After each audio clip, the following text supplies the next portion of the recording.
La civilización azteca no concluyó a consecuencia de su edad senil, sino asesinada trágicamente. Sucumbió con heroísmo espartano, cortada como una bella y tardía flor de otoño, y para ello bastaron, como lo ha visto Spengler, un par de malos cañones, algunas carabelas y un centenar de arcabuces. Aunque lo más terrible de este espectáculo, dice, es que ni siquiera tal destrucción fue una necesidad para la cultura de Occidente.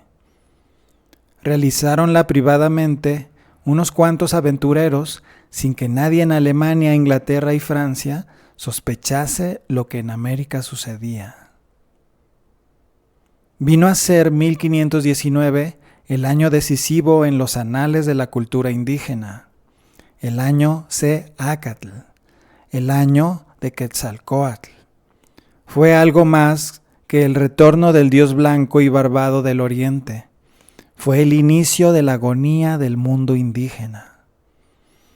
Los cronistas inmediatos a la conquista, Sagún entre otros, relatan que por aquellos años se dejó sentir uno de los siniestros augurios que presagiaban cambios en el Anáhuac, pues en las noches se oyó la voz lastimera de una mujer que lloraba clamando. En la primavera de aquel año, Cortés tocó suelo mexicano y realizó una de las más espectaculares y grandiosas marchas que se conocen sobre un mundo poderoso y desconocido. Sahagún recogió una versión nahua anónima de la conquista, y esa preciosa tradición es inestimable para nosotros porque representa el sentimiento indígena del colapso de su civilización. El anónimo informante inicia sus páginas con los presagios sombríos de la conquista, la presencia de un cometa, el incendio inusitado de templos, los gritos desolados de una mujer espectral que gemía por sus hijos, etc. Retornaba Quetzalcóatl, el dios del rostro blanquecino y barbado, y sus poderes mágicos abatieron la hechicería. Los pueblos indígenas estaban vencidos. Y el mismo informante describe a sus vencedores. Mucho se asustó Moctezuma cuando oía cómo sanciona su orden el arma de fuego, cómo truena el sonido cuando cae, cómo sale una bala de su vientre regando fuego, echando chispas y humo hediondo de azufre, de manera que uno se desmaya. Y si la bala encuentra una montaña como esta, se derrumba, se queda en escombros. Puro hierro forma su traje. Con hierro se visten, con hierro cubren su cabeza, de hierro consta su espada, de hierro su escudo, de hierro su lanza. Y sus siervos, caballos, los llevan sobre sus lomos, teniendo así la altura de los techos. Y sus cuerpos están envueltos por todas partes, solamente sus rostros están visibles enteramente blancos. Caras calcáreas lo son, de cabello amarillo, pero algunos tienen cabellos negros. Y sus perros muy grandes, con orejas plegadas, con lenguas grandes colgantes, con ojos de fuego de llamas, con ojos claros amarillos, con vientre restirado, con vientre aguacalado, con vientre acucharado, salvajes como demonios, siempre jadeantes, siempre con la lengua colgante, moteados como de jaguar moteado. Ningún espectáculo se ofrece al mundo moderno que sobrepase en grandiosidad y miseria al de la conquista de México. Cruelmente fue arrasada la ciudad de Tenochtitlan en aquellos 3 meses aciagos del verano de 1521. La lectura de las 2 versiones indígenas que se conservan de la conquista, el libro 12 de Sagún y los anales de Tlatelolco, son testimonios elocuentes del ocaso heroico de una raza, no la conquista sentida por los españoles, sino cómo los vencidos vieron el drama. Cuauhtémoc, el águila del crepúsculo, como simbólicamente se traduce su nombre, pudo decir al caer prisionero ante Cortés esas palabras que recogidas por la historia habrán de resonar mientras México viva. Señor Malinche, ya he hecho lo que soy obligado en defensa de mi ciudad. y pues vengo por fuerza y preso ante tu persona y poder, toma ese puñal que tienes en el cinto y mátame con él. Ahora bien, la conquista de México con sus perfiles grandiosos ha desvanecido el recuerdo de la resistencia de otras tribus, pero donde quiera que dirijamos nuestra atención, encontraremos la misma decisión por ser libres o morir y el mismo final desesperado.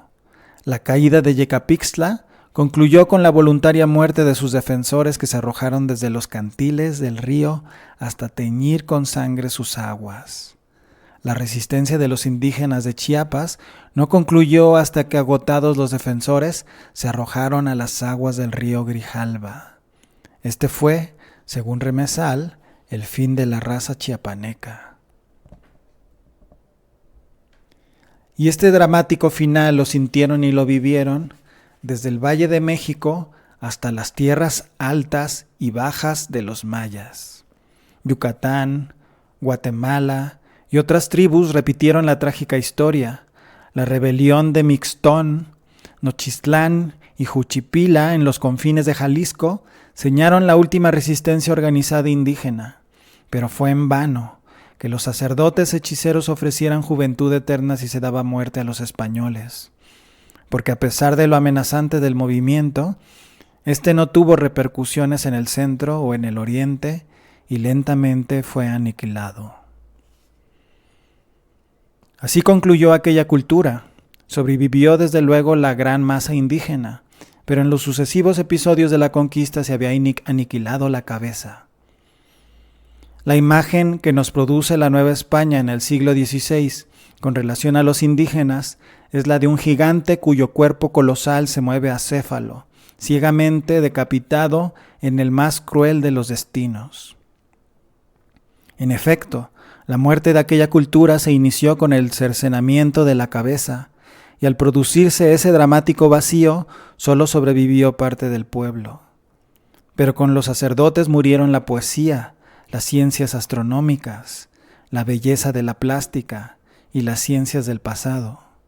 El silencio se hizo alrededor de los dioses de piedra, o fueron destruidos hasta borrar todo recuerdo de la memoria del pueblo. Así concluyó la cultura. El gigantesco cuerpo mutilado fue lentamente consumiéndose, mientras de las piedras quebrantadas de los viejos ídolos o de las maderas labradas de los teocalis, empezaron a cincelarse los símbolos de la nueva cultura, los brazos de la cruz. La nobleza que sobrevivió, empobrecida y eliminada de la dirección del país, acabó por sumarse a aquel cuerpo gigantesco que se movía ciegamente hacia un destino incierto, o se asimiló al mestizaje novohispano. La carta de Pablo Nazáreo, conmovedoramente escrita en el mejor latín del Colegio de Humanidades de Tlatelolco, expresa mejor que nada el destino de la vieja nobleza indígena. La redactó en su nombre, como cacique de Jaltocan, y en el de su esposa, María Axayaca, descendiente de reyes de Tenochtitlan.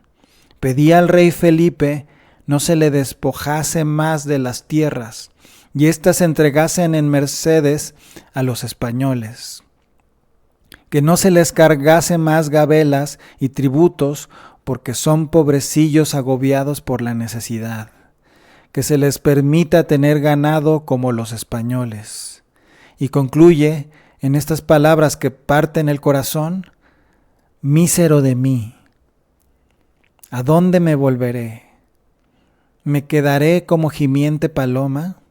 Ojalá mis ojos se llenen de lágrimas, las cuales se tornen tan amargas como el ajenjo en el fondo de mi corazón.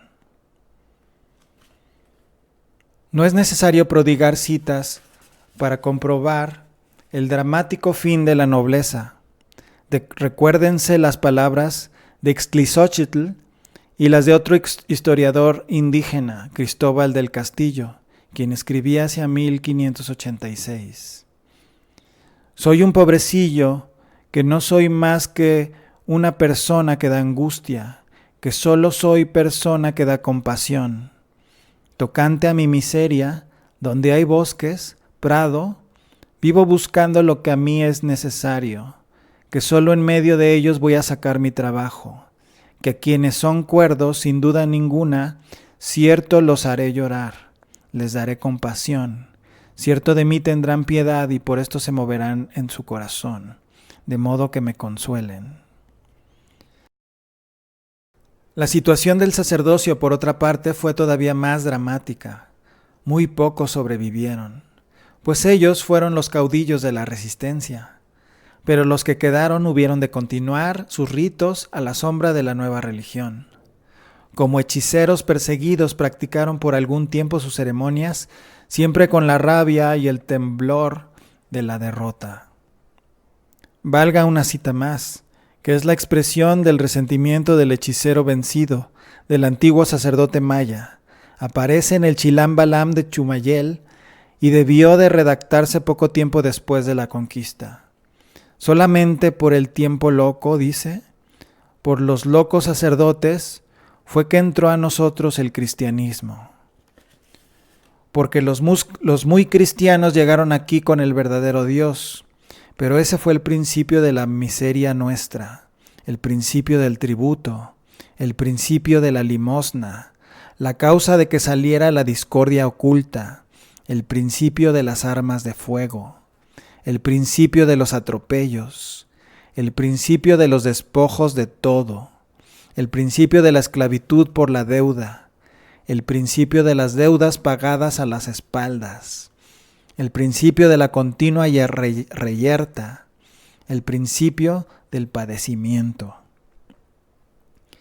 Fue el principio de la obra de los españoles y de los padres, el principio de usarse los caciques, los maestros de escuela y los fiscales, que porque eran niños pequeños los muchachos de los pueblos, y mientras se les martirizaba, infelices de los pobrecitos.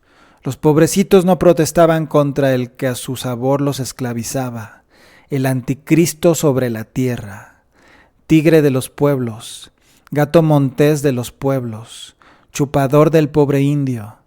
Pero llegará el día en que lleguen hasta Dios las lágrimas de sus ojos y baje la justicia de Dios de un golpe sobre el mundo.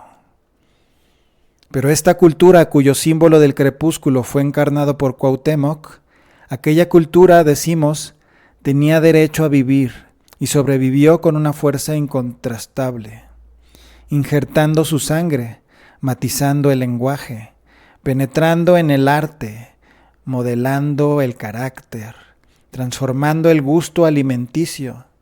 El siglo XVI es expresivo de esta paradójica lucha y comunión de dos fuerzas, la española, henchida de presagios, y la indígena, ahogada en sus fuerzas creadoras, pero agonizando con una magnificencia del que no quiere ni debe morir.